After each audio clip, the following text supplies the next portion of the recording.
बिस्मिल्लाहिर्रहमानिर्रहीम, अस्सलाम वालेकुम। मेरा नाम डॉक्टर असद महमूद है। सिम्पसन ने इसराइल और ईरान की जंग का रिजल्ट पहले ही अनाउंस कर दिया है।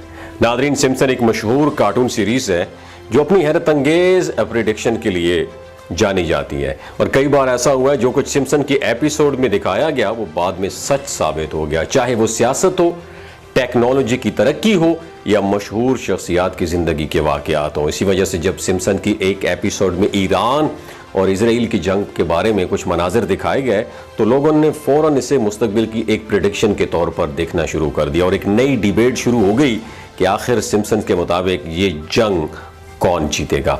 आज की इस वीडियो में हम सिम्पसन की उस पेशन गोई को तफसील से डिस्कस करेंगे और मौजूदा हालात का एनालिसिस भी करेंगे। लेकिन वीडियो में आगे जाने से पहले आई हैव अ क्वेश्चन। आपके मुताबिक ये जंग कौन जीतेगा और इमाम मेहदी का लश्कर किस मुल्क से निकलेगा? दोस्तों, सिम्पसन एक ऐसी कार्टून सीरीज है जिसे दुनिया भर में लोग बहुत ज्यादा लाइक करते हैं, और ये शो ना सिर्फ अपनी मज़ाहिया कहानियों के लिए मशहूर है बल्कि इसकी पेशगोइयां भी बहुत ज़्यादा इंटरेस्टिंग है बहुत ज़्यादा। और सिम्पसन्स ने माजी में कई बार ऐसी चीज़ें शो की हैं जो बाद में रियलिटी बन गई हैं। मिसाल के तौर पर सिम्पसन ने सन 2000 में ये दिखाया था कि डोनाल्ड ट्रंप अमेरिका की सदर बनेंगे, और ये पेशगोई बाद में सच साबित हुई। इसी तरह उन्होंने एप्पल की स्मार्ट वॉचेस और दीगर टेक्नोलॉजी की पेशगोई की थी जो बाद में सच साबित हुई। लिहाजा लोगों का सिम्पसन्स की पेशगोइयों पर यकीन इसलिए बढ़ गया क्योंकि इससे कई बातें सच साबित हो चुकी हैं। हत्ता कि सिम्पसन्स के मुसन्निफीन और प्रोड्यूसर्स ने भी खुद इस बात का तज़किरा किया है कि उनकी पेशगोइयां सिर्फ तख़य्युल की बुनियाद पे होती हैं, लेकिन जब ये सच साबित हो जाती हैं तो लोग हैरान रह जाते हैं।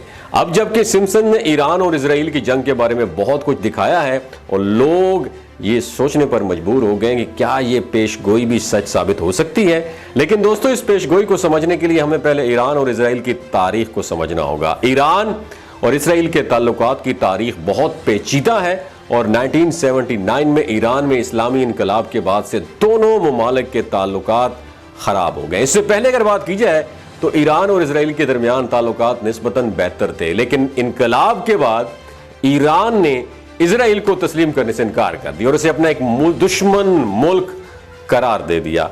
उसके बाद से दोनों ममालिक के दरमियान कशीदगी बढ़ती रही और अब यही कशीदगी जंग की सूरत हाल इख्तियार कर चुकी है। और ये सिर्फ ईरान और इसराइल का मसला नहीं रहा बल्कि उसने पूरी दुनिया को अपनी लपेट में ले लिया है। लिहाजा जहां हर कोई इस बात पर डिस्कस कर रहा है, वहीं सिम्पसन ने भी अपनी एपिसोड में इस जंग के बारे में मखसूस पेशगोइयां जरूर की हैं। दोस्तों, सिम्पसन ने अपनी एक एपिसोड में यह दिखाया है कि मशरिक़ वुस्ता में एक बहुत बड़ी जंग शुरू हो चुकी है जिसमें ईरान और इसराइल एक बहुत ही इंपॉर्टेंट रोल प्ले कर रहे हैं। ये मनाजिर इतने वाज़े थे दोस्तों कि लोगों ने फौरन इस बात को एक पेशगोई के तौर पर लेना शुरू कर दिया है। और साथ साथ ये बताते चलें कि एपिसोड का आगाज एक खबरों के बुलेटिन से होता है जहां ये अनाउंसमेंट की जा रही होती है कि मशरिक़ वुस्ता में कशीदगी बढ़ चुकी है और दोनों ममालिक बिल्कुल आमने सामने आ चुके हैं। पस मंजर में ईरान और इसराइल के झंडे लहराए जाते हैं और दोनों ममालिक की फौजें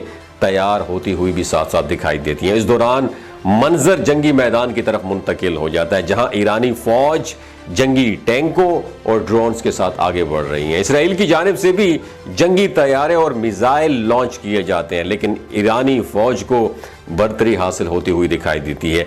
इस एक लम्हे में ईरानी फौज अपनी बहुत बड़ी जंगी कामयाबी हासिल कर लेती है और पूरे मैदान में ईरान का झंडा लहराया होता दिखाई देता है। और एपिसोड के आखिर में एक बहुत बड़ा ब्लास्ट धमाका होता है और नए आलमी वर्ल्ड ऑर्डर की बात की जा रही होती है जिसमें ईरान को फातेह के तौर पर पेश किया जाता है। प्यारे साथियों, इस एपिसोड में कुछ अलामतें और निशानात दिखाई दिए गए हैं जिन्होंने लोगों को सोचने पर यह मजबूर कर दिया कि जैसा कि दोनों ममालिक के झंडे, जंगी साजो सामान और एक बड़े धमाके के मनाजिर, ये सब इतने ड्रामाई अंदाज में पेश किया गया कि बहुत से माहिरीन ने इसे महज एक कार्टून कहने की बजाय एक मुमकिना मुस्तकबिल की तस्वीर के तौर पर देखना शुरू कर दिया। और एक्सपर्ट्स का कहना यह है कि सिम्पसन ने माजी में भी ऐसी पेशगोइयां की हैं जो बाद में सच साबित हुई हैं, इसलिए इस बार भी शायद ये पेशगोई हकीकत बन सकती है।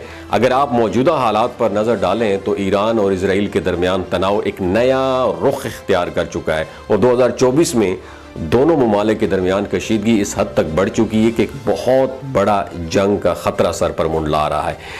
इसराइल की जानिब से ईरान के फौजी अहदाफ पर फिजाई हमले किए जा रहे हैं और ईरान की जवाबी कार्रवाइयों में इसराइल पर मिसाइल दागे जा रहे हैं। यह मंजरनामा महज एक फौजी तनाज़े से बहुत आगे बढ़ चुका है और खित्ते में बड़ी जंग के शोले भड़कने के इम्कानात भी बढ़ते जा रहे हैं। ईरान और इसराइल की इस शदीद कशमकश की बुनियादी वजह ईरान का जौहरी प्रोग्राम है, जिसे इसराइल अपने लिए एक संगीन खतरा समझता है और इसराइल की मुसलसल कोशिश यही है कि किसी भी सूरत में ईरान को जौहरी हथियार बनाने से रोका जाए, जिसकी वजह से दोनों ममालिक के दरमियान ये तनाज़ा रोज बरोज बढ़ता जा रहा है। लिहाजा ये सब कुछ देखकर ऐसा लगता है कि सिम्पसन्स का ये मज़ाहिया अंदाज एक संगीन पेशगोई में तब्दील हो रहा है और दुनिया एक और नए और ख़तरनाक मोड़ की तरफ मूव कर रही है। अगर हम ईरान और इसराइल की फौजी ताकतों का कंपैरिजन करें तो दोनों ममालिक के पास अपनी ताकत के मुख्तलिफ पहलू हैं। ईरान के पास बड़ी फौज है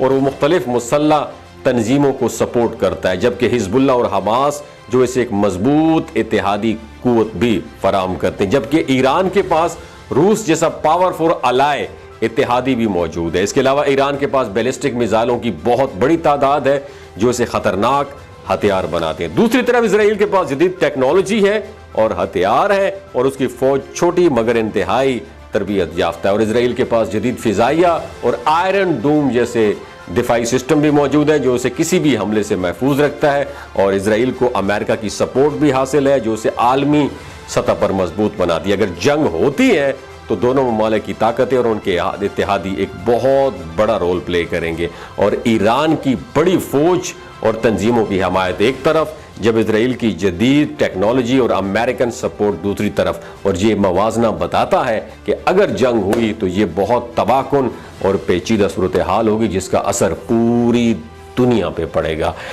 दोस्तों, इस बारे में आपकी क्या राय है? नीचे कमेंट सेक्शन में अपनी राय से जरूर आगाह कीजिए। अपना और अपने साथ जुड़े रिश्तों का ख्याल रखिएगा। ईरान जिंदाबाद, आयतुल्लाह खामनाई जिंदाबाद। अस्सलाम वालेकुम, इट्स मी रमशा खान। मैं एक टीवी आर्टिस्ट हूँ। आज मैं शलजीत के बारे में कुछ बताना चाहती हूँ।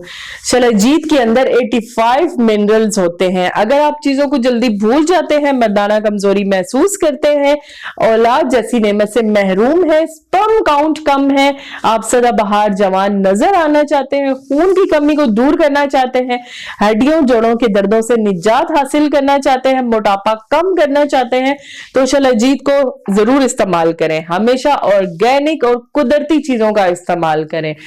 केमिकल वाले फूड सप्लीमेंट्स खुदा आपने इस्तेमाल नहीं करने। अगर आप शलजीत को ऑर्डर करना चाहते हैं तो डॉक्टर असद महमूद की हेल्थ साइट शलजीत को ऑर्डर करें, तो स्क्रीन पर दिए गए नंबर पर राब्ता करें। 3 बातों का आपने ख्याल रखना है, ये कोई भी नहीं बताता। हामला खवातीन, हाई ब्लड प्रेशर में मुब्तला अफराद, 15 से 20 साल नौजवान नस्ल जो गैर शादीशुदा है, एमी सेक्सुअल पावर को बूस्ट करना चाहती है, तो डॉक्टर की एडवाइस के बगैर इस्तेमाल ना करें। बाकी सारे लोग बेधड़क और सर्दी गर्मी में इस्तेमाल कर सकते हैं। बहुत शुक्रिया।